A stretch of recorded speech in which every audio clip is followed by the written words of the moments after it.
दोस्तों नमस्कार। स्वागत है आपका हमारे YouTube चैनल सब स्टाफ तुगलक प्रमोशन बैंकर्स में। आज एक बार फिर MCQ प्रैक्टिस सेट आपके साथ लेकर आए हैं। उम्मीद करता हूं कि आप पढ़ाई कर रहे होंगे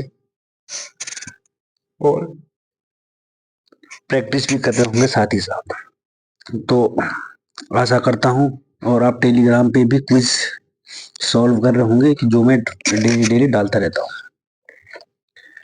आज जो क्वेश्चन है वो आपको यूपीआई से रिगार्डिंग मिलेंगे, ठीक है।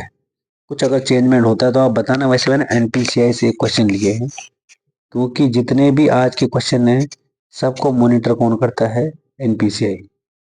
अगर आपके पास बीच में ई रुपीज आ जाता है तो ई रुपीज को तो लॉन्च आरबीआई ने किया, ठीक है, ये देखना। लेकिन लॉन्च आरबीआई ने किया है, लेकिन उसको चलाता कौन है? एनपीसीआई। अगर आपके पास ऐसे क्वेश्चन आ जाता है तो चलाने का काम उसको एनपीसीआई का, लेकिन लॉन्च करने का काम उसका आरबीआई का, ठीक है। शुरू करता हूं फिर आज का सेशन। आज का सबसे जो पहला क्वेश्चन है वो है आपकी स्क्रीन पर कि यूपीआई 123 पे per day transaction limit is. जो यूपीआई का पर डे जो ट्रांजेक्शन लिमिट है वो कितनी है? यूपीआई 123, ठीक है, 123 देखना है। पहला ऑप्शन है 5,000, दूसरा है 10,000, तीसरा है 1,000, चौथा है 2,000। अगर मैं पर डे की बात करता हूं तो पर डे हो जाएगा आपका 10,000। पहले 5,000 था और अब 5,000 से बढ़ गए, इसको कितना कर दिया? 10,000 कर दिया गया, ठीक है। तो यूपीआई 123 पे की जो लिमिट है वो है 10,000 रुपये। अगला क्वेश्चन है कि ई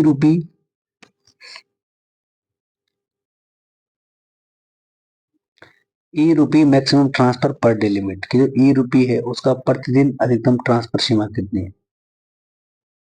ठीक है, इसका पहला ऑप्शन है 20,000, दूसरा है 50,000, तीसरा है 1,00,000 और चौथा है 2,00,000 रुपए। तो अगर आप ई रुपी से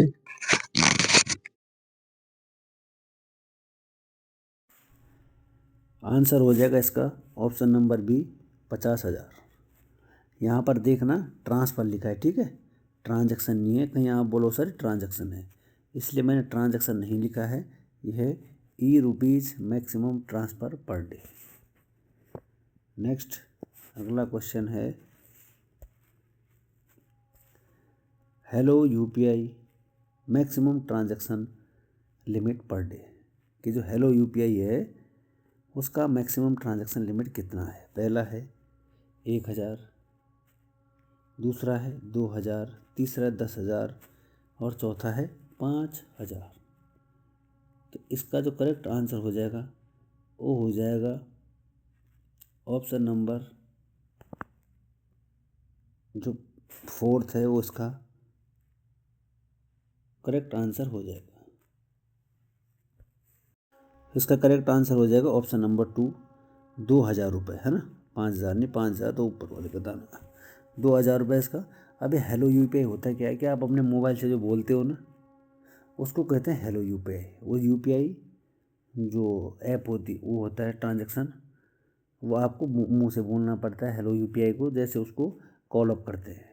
तो इसकी जो लिमिट है वो है 2,000 रुपये, ठीक है भाई। नेक्स्ट अगला क्वेश्चन है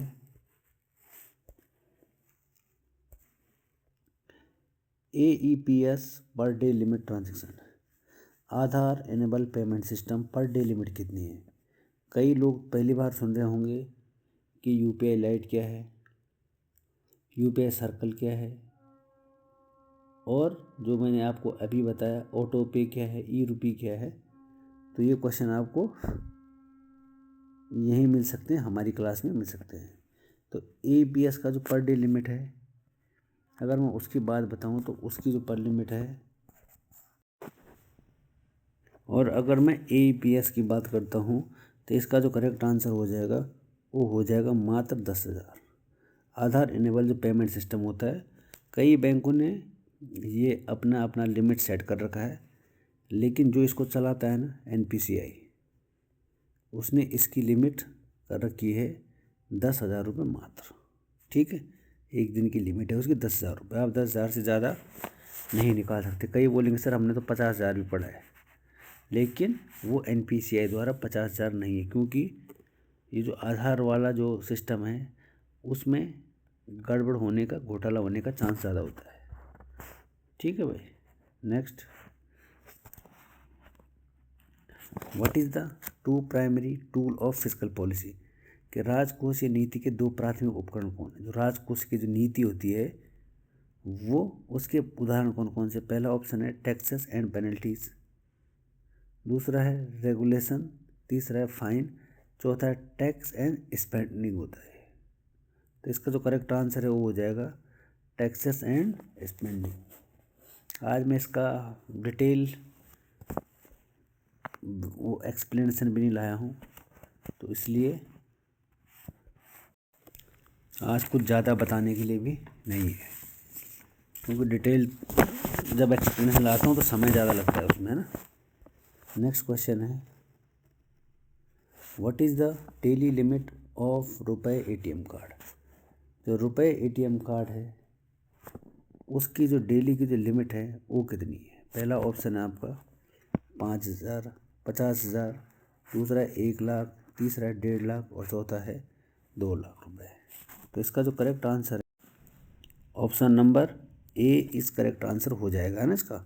अब देखो इसमें होता क्या है कि जो 50,000 पर डे है वो आप विड्रॉ कर सकते हो, ठीक है, लेकिन अगर आपको POS मशीन से विड्रॉल करना होगा रुपए ATM कार्ड से, तो आप उसके लिए आप 1,00,000 रुपये का विड्रॉल कर सकते हो अगर आप POS मशीन का यूज़ कर रहे हो, ठीक है। और अगर आप रुपए क्लासिक या रुपए बिजनेस कार्ड यूज़ करते हो तो उसके लिए भी आप 1,00,000 रुपये का विड्रॉल कर सकते हो। लेकिन जो रुपए ATM कार्ड है उसकी लिमिट 50,000 रुपये है।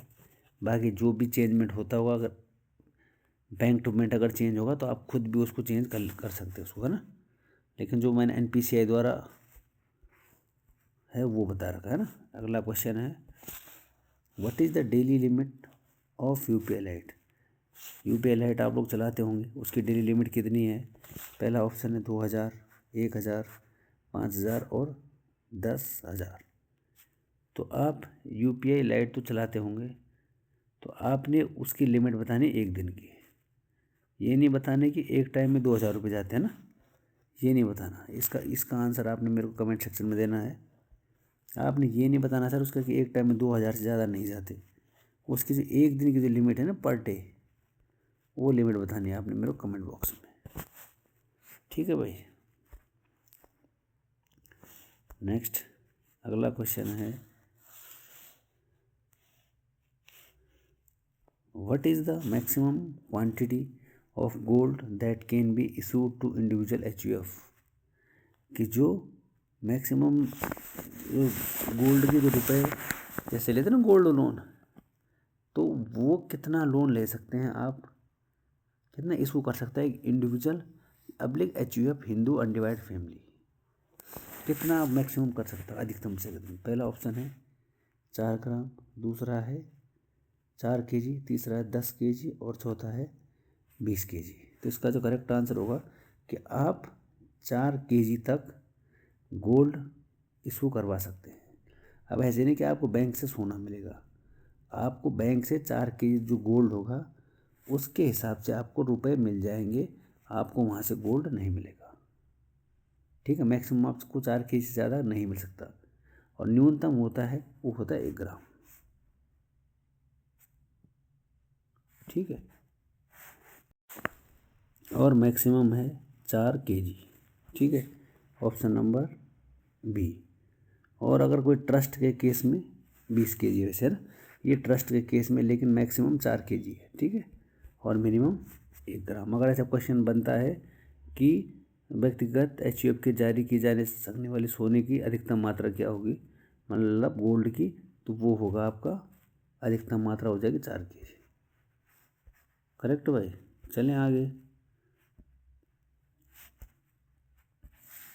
Who formulated the Basel guideline, जो बेसल गाइडलाइन है, जो दिशा निर्देश है, उनको कौन तैयार करता है? पहला ऑप्शन है वर्ल्ड बैंक, दूसरा है IMF इंटरनेशनल मॉनेटरी फंड, तीसरा है G20 ग्रुप ऑफ गवर्नर्स, और चौथा है BCBS basal committee and banking supervision. इसको गाइड करता है, इसको दिशा निर्देश देता है, किसको? बेसल को। ठीक है। अगला क्वेश्चन है,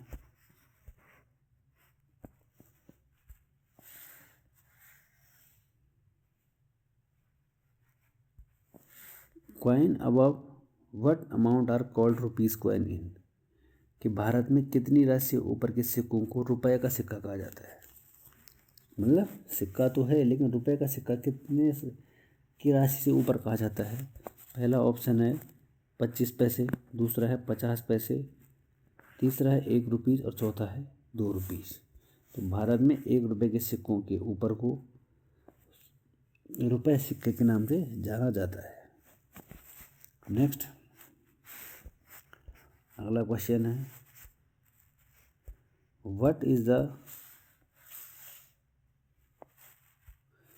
the maximum duration for which term money can be land borrowed, के अधिकतम कितनी अवधि के लिए पैसा उधार दिया जा सकता है या उधार लिया जा सकता है? ठीक है। टर्म मनी में मैंने आपको बताया था CN और T, पहले बताया था मैंने कॉल मनी, नोटिस मनी और टर्म मनी। पहले ऑप्शन देख लेते हैं, 1 दिन, 15 दिन, 30 दिन या 1 साल। तो इसका जो करेक्ट आंसर होता है टर्म मनी को 1 साल हो जाता है ना। सबसे पहले आता है कॉल मनी। कॉल मनी के लिए 1 दिन, नोटिस मनी के लिए 2 से 14 दिन, और टर्म मनी होता है वो होता है 14 से 1 साल, है ना। तो इसमें देखो मैक्सिमम लिखा होगा कहीं, ये देखो ये मैक्सिमम लिखा है कि maximum duration for which term money can be lent या बोरोड, उधार दिया जा सकता है, लिया जा सकता है, वो था 1 साल, क्योंकि 2 से 14 से 1 साल हो रहा था ना उसका आंसर, तो हो जाएगा 14 से 1 और साल। नेक्स्ट,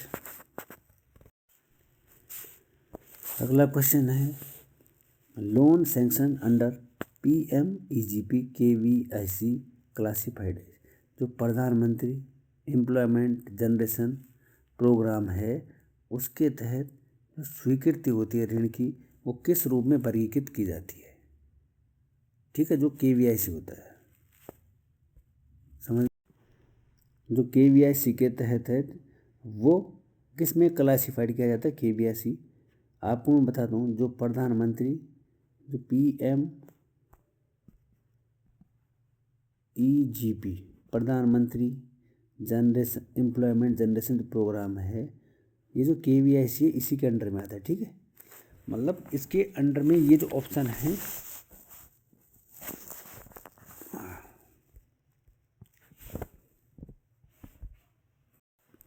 मतलब क्वेश्चन है कि जो KVIC को किस में क्लासिफाइड किया गया, बस किस में वर्गीकृत किया गया है। पहला ऑप्शन है माइक्रो एंटरप्राइज, दूसरा है स्मॉल एंटरप्राइज, तीसरा है मीडियम, और चौथा है नन ऑफ दीज। एक्चुअली यहाँ पे क्या है पता है, यहाँ पे ऑल ऑफ द अबव। ठीक है, तो इसका आंसर है all of the above he, micro भी, स्मॉल भी और मीडियम भी, क्योंकि जो ये PMEGP है इसके अंडर में ये सब आते हैं, माइक्रो, स्मॉल और मीडियम। तो वो बोल रहा है जो KVIC को इसमें किस में क्लासीफाइड किया गया है, तो इन तीनों में है। KVIC की फुल फॉर्म बताऊँगा मैं, khadi village industrial commission, khadi and village industries commission होता है KVIC की जो फुल फॉर्म ये हो जाएगी। ठीक है, तो ये तीनों है, माइक्रो, स्मॉल और मीडियम एंटरप्राइजेस। समझ गए, वो लोन सैंक्शन की बात आती है, और अगर पार्टिकुलर पूछता है तो उसके लिए फिर आपको माइक्रो भी कर सकते हैं आप, लेकिन ये तीनों PM प्रधानमंत्री एम्प्लॉयमेंट जनरेशन प्रोग्राम के अंडर में आते हैं। नेक्स्ट, अगला क्वेश्चन है, service on receiving article for safe deposit is defined under act, कि सुरक्षित जमा के लिए वस्तुएं प्राप्त करने की सेवा को किस अधिनियम के अंतर्गत परिभाषित किया गया है। कि अगर कोई सुरक्षित जमा का जो आर्टिकल है सेफ डिपॉजिट में है तो उसको कौन से अधिनियम में परिभाषित किया गया है। पहला ऑप्शन है इंडियन एविडेंस एक्ट, दूसरा है इंडियन कॉन्ट्रैक्ट एक्ट, तीसरा है बैंकिंग एक्ट रेगुलेशन एक्ट और चौथा है आरबीआई। तो इसको इंडियन कॉन्ट्रैक्ट एक्ट में इसको परिभाषित किया गया है। Next, what is the land requirement and yearly benefits under किसान सम्मान निधि योजना। कि जो किसान सम्मान निधि योजना है उसके लिए किसान को कितनी भूमि और कितना वार्षिक लाभ की आवश्यकता है। पहला ऑप्शन है 1 हेक्टेयर से 5,000 रुपये, 2 हेक्टेयर से 5,000, तीसरा 1 हेक्टेयर से 6,000 और चौथा है 2 हेक्टेयर से 6,000 रुपये। इसका करेक्ट आंसर होता है 2 हेक्टेयर से 6,000। और जो 6,000 रुपये मिलते हैं 2 हेक्टेयर भूमि प्लस 6,000 रुपये। 6,000 रुपये कैसे मिलते हैं? 2,000, 2,000 और 2,000 3 किस्तों में 2-2 हज़ार रुपये इनको मिलते हैं किसान सम्मान निधि योजना में। नेक्स्ट,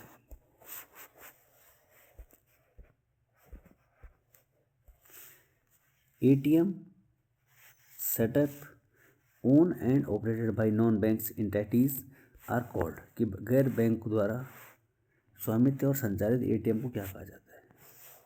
पहला ऑप्शन है brown ATM, white ATM, A and B और इसका आंसर है नन ऑफ दीज। तो इसका जो करेक्ट आंसर हो जाएगा वो हो जाएगा वाइट ATM। जो गैर बैंकिंग द्वारा अधिकारी द्वारा लगाए जाते हैं उनको कहा जाता है वाइट ATM। नेक्स्ट,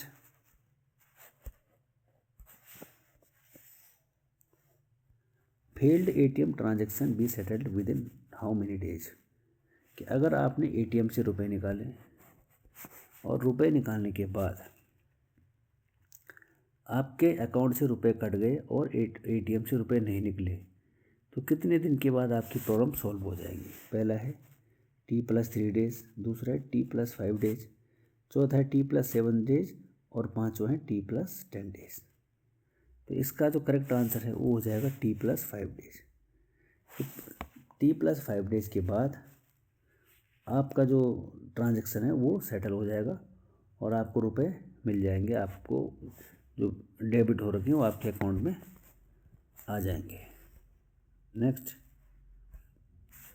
आज का अंतिम और लास्ट क्वेश्चन है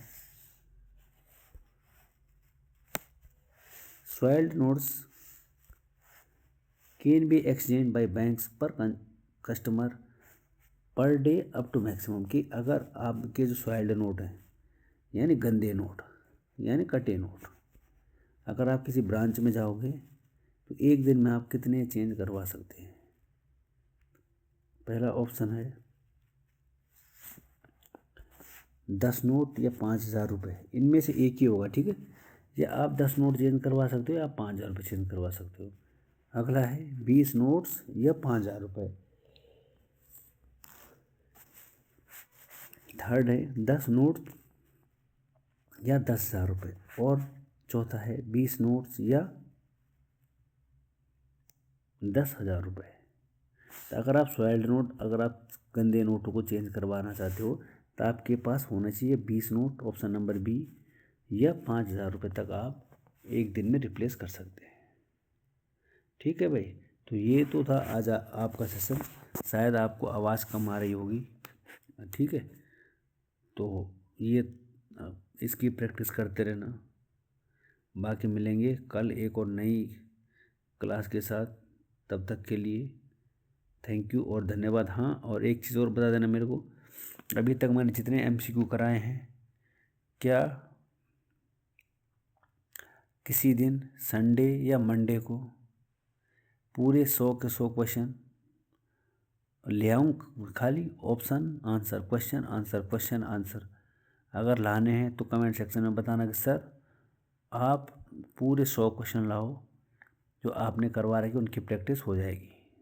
तो मेरे को कमेंट सेक्शन में ज़रूर लिखना कि वो लाने हैं या नहीं लाने हैं, कब लाने, संडे को चाहिए, मंडे को चाहिए, आप ये भी ज़रूर बता दें। ठीक है, तब मिलते हैं एक और नई वीडियो के साथ। तब तक के लिए थैंक यू और धन्यवाद।